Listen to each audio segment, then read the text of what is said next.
Halo teman-teman, kembali lagi sama gua bersama channel untuk channel membahas seputar toku sesuai di Indonesia. Dan kali ini gua bakal bahas tentang Mashin Setakira Major review episode lagi. Dan ini episode ke-39 dan kita akan bahas setelah opening berikut ini.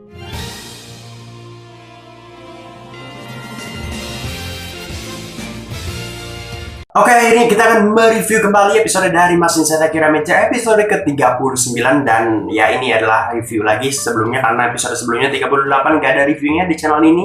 Dan sebenarnya ini pun terlambat ya, gua syuting ini atau tag video ini hari Minggu ya, yang sebenarnya pagi tadi harusnya udah ada episode ke-40, cuman ya kalau subtitle Indonesia pasti belum keluar, tapi di Jepang pastinya udah tayang dan kemungkinan ini upload Senin atau ya, tergantung selesai editannya. Jadi masuknya ya telat lah ya, tapi ya sudah lah, biar ada konten lah ya sudah. Dan juga mungkin episode ini sebenarnya premisnya cukup menarik ya, dan juga dari segi cerita pun ada kemajuan dari segi cerita utamanya gitu. Benang merahnya udah mulai maju karena memang udah episode ke-39 dan tamat di episode 45. Kalau nggak maju-maju ceritanya agak kebangetan sih, jadi ya wajar sih kalau udah lebih maju lagi ceritanya. Nah sebenarnya episode kali ini punya premis yang menarik, tapi apakah episode kali ini bagus?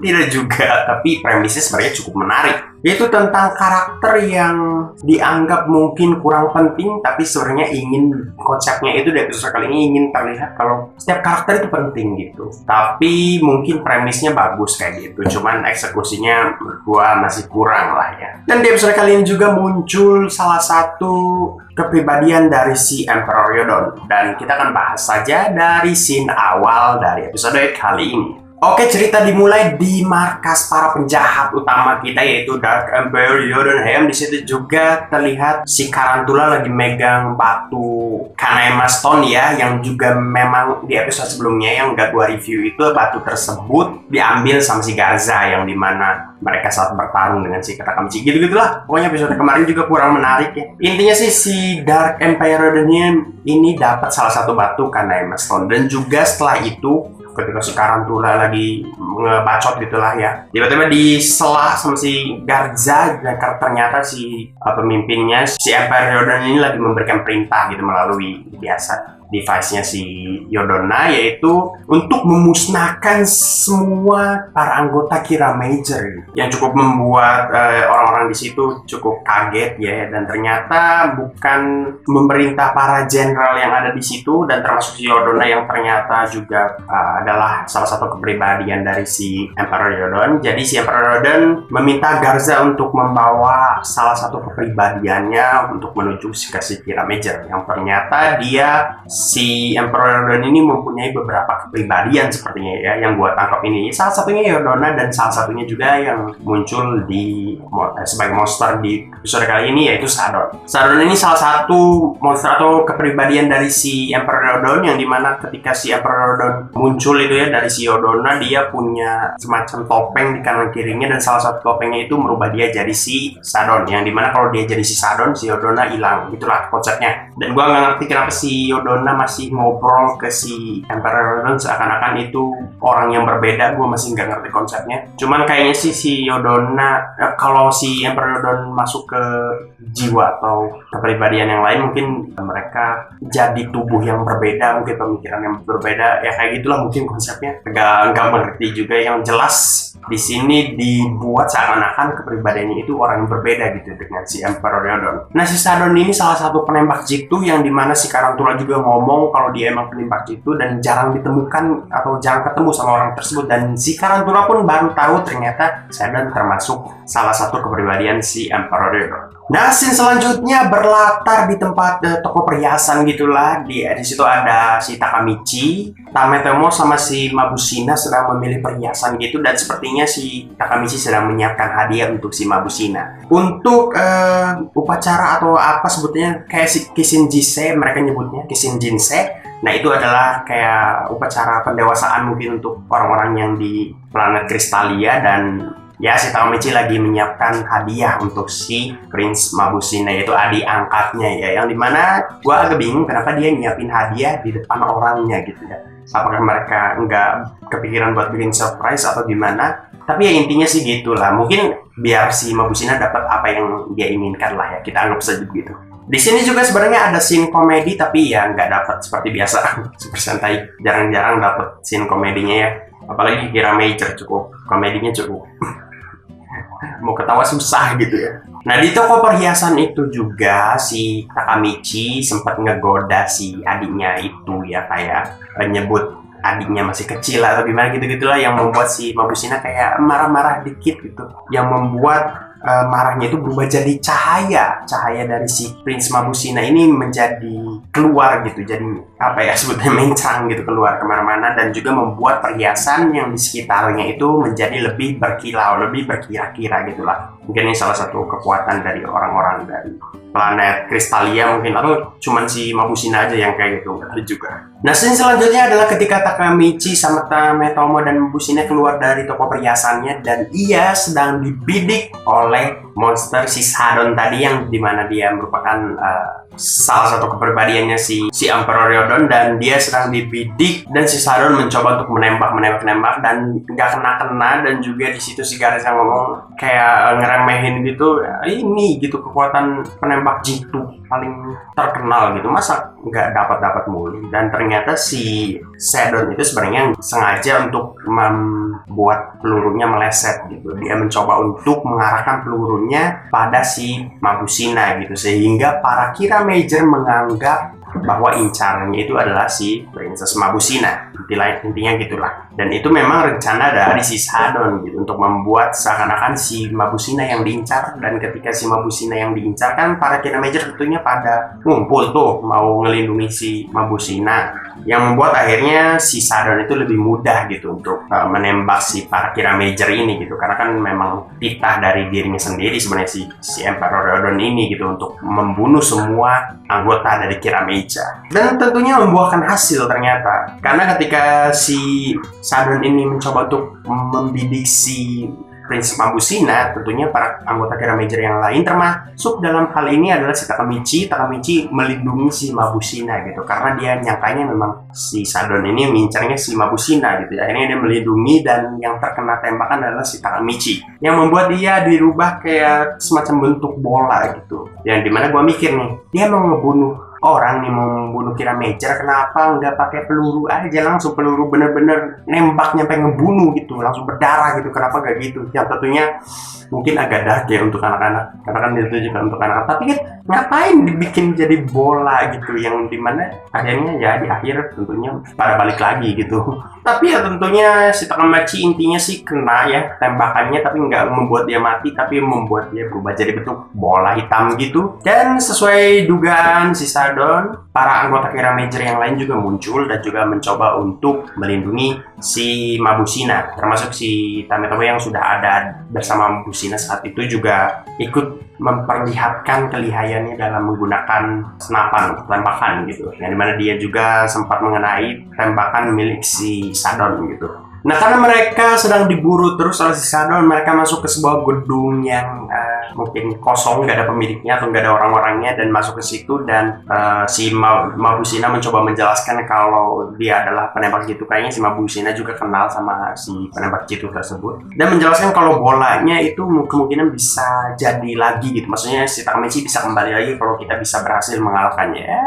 Dijelaskan dong, memang itu cara paling mudah untuk memberikan penjelasan kepada penonton dengan cara diucapkan gitu. Tapi sebenarnya yang lebih bagus seharusnya bisa dicemat dibanding dengan dibicarakan kayak gitu. Mungkin kalau di komik bagus, tapi kalau di film agak kurang. Nah, tapi di dalam gedung itu tersebut pun ternyata masih ada yang ketembak juga, yaitu si Sayo ya, Mbak Sayo ketembak, dan si Mbak Sayo pun berubah jadi bola hitam kecil, yang setelah dicari-cari siapa yang nembak, ternyata si Shadon ada bersembunyi di bayangan, di balik bayangan gitu. Jadi si Shadon ini bisa masuk ke dalam bayangan gitulah intinya ya, apalagi namanya Shadon ya, jelas-jelas kayaknya plesetan dari Shadow gitu.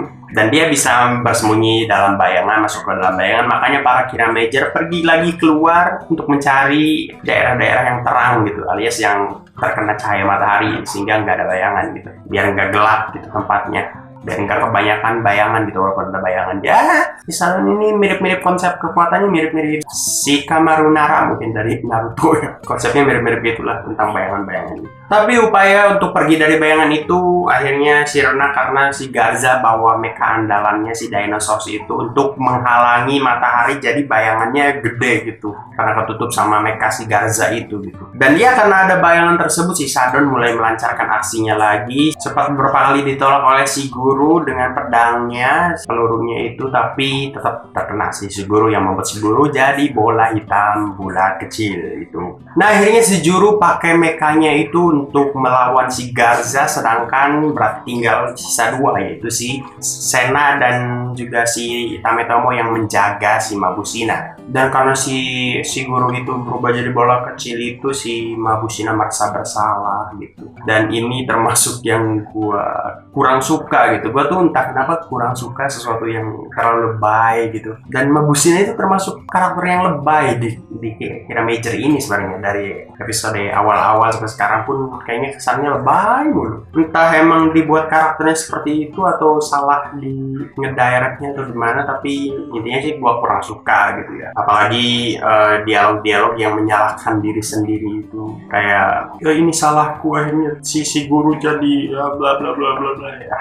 Kayaknya Super Sentai harus mulai mengurangi dialog-dialog seperti itu gitu. Walaupun sebenarnya kesannya heroik sekali gitu, nggak menyalahkan orang lain tapi lebih menyalahkan diri sendiri, kesannya heroik gitu. Tapi kebanyakan juga nggak bagus gitu. Apalagi di episode ini aja udah ada dua dialog seperti itu. Sampai detik ini ya, sampai yang gue bahas ini udah ada dua, si Mabusina yang menyalahkan dirinya sendiri karena membuat teman-temannya jadi sebuah bola kecil bentuk itu ketembak intinya ya. Dan juga di sebelum-sebelumnya si Takamichi juga sempat dialog kayak gitu, nyalahin diri sendiri karena ngebuat si Mabusina akhirnya keluar dari markas dan juga akhirnya jadi dikejar-kejar sama seorang penembak jitu gitu.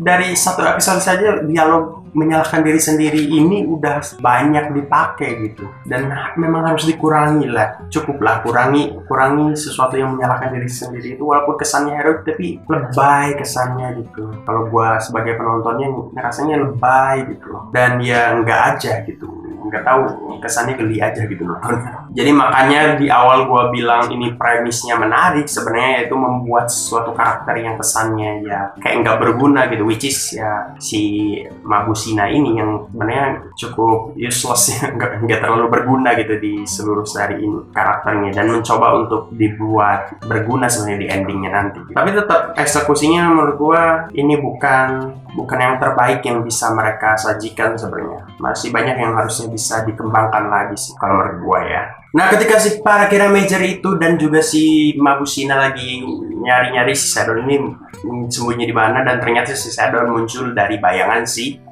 Sena ini, dan akhirnya sempat ditolak dengan cahaya si Mabusina yang juga mungkin sedikit berguna ya. Dan terjadilah dialog yang mungkin harusnya mereka cobanya bikin sedih mungkin ya, tapi kok kesannya gue nganggapnya malah jadi tetap lebay ya. Entah apa ya, entah kenapa ya, apa cuman gue doang atau gimana ya. Jadi mungkin kalau untuk anak-anak masih bisa diterima lah ya. Wong kalau anak-anak kan nggak terlalu ngikutin alur ceritanya sebenarnya ya, mereka mah nonton berantemnya doang kayaknya. Cuman kan untuk harusnya mereka juga melihat pasar dewasanya lah, orang-orang dewasa yang masih sering nonton tokusatsu termasuk Super Sentai, biar di eksekusinya episodenya nggak terlalu kesannya malah jadi lebay gitu. Harusnya sih bisa sih. Dan di situ terjadi dialog kayak si Mabusina mencoba untuk kayaknya dia pengen nyerahin dirinya aja gitu, biar yang lain, Kira Major yang lain yang masih tersisa bisa selamat gitu. Soalnya dia rasanya si Shadon ngincar si Mabusina ini. Dan akhirnya si Tametomo akhirnya nyadar ternyata bukan si Mabusina yang sebenarnya lagi diincar, ya para Kira Major sebenarnya, karena itu taktiknya gitu untuk membuat seakan-akan si Mabusina yang diincar dan membuat Kira Major ngelindunginya, dan yang terkena tembakan akhirnya si Kira Major gitu. Padahal memang si Shadon itu yang incarnya Kira Major buat mereka dibunuh gitu. Ya, dan akhirnya mereka mencoba mencari rencana lah untuk mengalahkan si Shadon, dan di situ pun masih tetap si Mabusina dengan mellownya, dan buat saya geli nontonnya. Ya untuk gue sih kurang suka lah karakter Mabusina, Prince Mabusina, tapi ya terserah. Entah apa ya, karena apa ya, entah ngedirectnya salah atau karena Mabusina itu nggak berekspresi ya. Mungkin kalau dia diperankan oleh tokoh gitu, maksudnya aktor gitu, mungkin bisa dapat ya kesan yang mau ditampilkan, sedih-sedihnya itu mungkin bisa dapat ya. Cuman nggak tahu deh, karena mungkin dia sebenarnya ya kostum gitu dengan diisi suaranya gitu oleh voice actor, dan mungkin voice actor anime yang biasanya lebay ya kalau ngisi suara, jadi ya agak kurang sih menurut gua, nggak dapet gitu. Scene diperlihatkan kalau hari mulai senja dan mataharinya mulai ada di samping yang membuat bayangan semakin meluas ya, dan disitulah mulai dijalankan rencana dari si Tametomo, yang dimana ketika si Sadon mencoba menembak si Tametomo, di situ si Tametomo membuat seakan-akan dirinya tertembak gitu ya, walaupun kesannya dibuat adegannya seakan-akan terlihat si Tametomo memang ketembak gitu, tapi gua sebenarnya udah nyangka ini pasti nggak ketembak sebenarnya, udah pasti karena pasti ya kayak gitu, nggak terlalu twistnya, nggak terlalu berat-berat amat kayaknya, jadi makanya udah ketebak sebenarnya. Tapi ya sudahlah, gue ikutin dan memang ternyata begitu. Dan ya setelah si Tametomo ini terkesan ketembak ya, dan si Sadon juga ngelihat ada bola hitamnya, yang menyangka bola hitam itu adalah dari si Tametomo, tapi sebenarnya itu milik si guru yang sebelumnya. Dan karena si Sadon udah mulai merasa si Tametomo udah ketembak lah ya, si Tametomo ngumpet lah entah di mana. Dan karena merasa kira majornya cuma tinggal si Juru sama si Sena, dan si Sadon ngubungin si Garza untuk pergi aja lah gitu, udah tinggal mau 2 lagi nih gitu. Akhirnya si Garza pergi, dan akhirnya si Juru yang tadinya ngelawan si Mecha si Garza itu akhirnya balik lagi ke si Mabusina buat ngelindungi si Mabusina. Dan di situ si Sadon juga mulai menyerang lagi, dan terkena si Sena di situ. Si Sena ketembak dan membuat dia jadi bola hitam itu. Dan ini beneran kalau si Sena beneran ketembak. Nah setelah itu si Mabusina kayak mendengar suara dari si Tametomo untuk mengeluarkan cahayanya itu, cahaya yang dulu sebelumnya diperlihatkan di toko itu, dan juga sebelumnya juga diperlihatkan si Mabusina sempat membuat si Sadon pergi ya karena kilauannya itu. Akhirnya dikeluarin kilauannya dan membuat si Sadon cukup terkejut karena kilauannya itu dia jadi agak terhenti lah penyerangan, dan si Tametomo muncul lah di situ ya, intinya sih gitulah. Dan ketika si Mabusina itu memancarkan kilauannya itu dibantu dengan para mekanya, mesin-mesinnya juga mengeluarkan kilauan-kilauan yang membuat tiba-tiba satu daerah itu putih semua gitu, berkilauan semua gitu ya, gitulah. Intinya di situ pun akhirnya si Tametomo memancarkan serangannya lah, itulah yang membuat si Sadon mati. Intinya sih gitu sebenarnya. Yang dimana pengen memperlihatkan ya si Mabusina cukup berguna lah intinya gitu. Dimana dengan kekuatannya juga ngebantu gitu. Jadi konsepnya pengen gitu aja gitu, pengen nyampein itu gitu. Cuman ya eksekusinya kurang aja sih menurut gua. Nah karena si Sadon itu sudah dikalahkan, maka anggota Kira Major yang lain yang sudah berubah jadi bola kecil hitam itu akhirnya kembali lagi ke diri mereka masing-masing. Yang sebenarnya kalau misalnya si Sadon pakai peluru beneran saat itu, mereka udah mati sebenarnya ya. Cuman ya gitulah. Tapi diperlihatkan juga di situ ternyata si Sadon masih kayak sekarat gitu, dan juga dia berubah jadi si Emperor Ryodon lagi gitu. Dan di situ diperlihatkan scene-nya salah satu topengnya itu yang di kiri atau kanan gitu dia hancur gitu, yang menandakan salah satu pionnya itu sudah hancur gitu.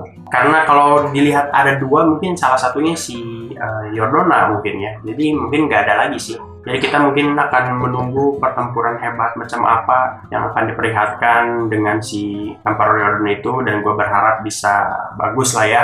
Kita kan sudah diperlihatkan kalau si Dark Empire Yordonheim ini sudah menguasai banyak planet ya, di baratnya gitu, sampai juga bisa berhasil menjajah planet Kristalia yang seharusnya sih bukan penjara ecek-ecek. Jadi kita lihat saja setakjub atau sekuat apalah kekuatan dari si Emperor Ryodon tersebut ya. Dan di sini itu pun ketika si Sadon berubah jadi Emperor Ryodon, mereka juga baru tahu si para Kira Major ternyata si Sadon itu salah satu wujud dari si Emperor Ryodon juga gitu. Dan setelah itu akhirnya Mabusina meminta maaf, ya baguslah meminta maaf. Ya minta maaf tidak membuat diri kita jadi salah. Maksudnya ya kalau merasa salah ya mending minta maaf aja, dan ya bagus lah apa yang dilakukan Mabusina, walaupun scene-nya agak ya nggak bakal gue bahas lah untuk scene terakhir itu. Kalian nonton aja lah ya.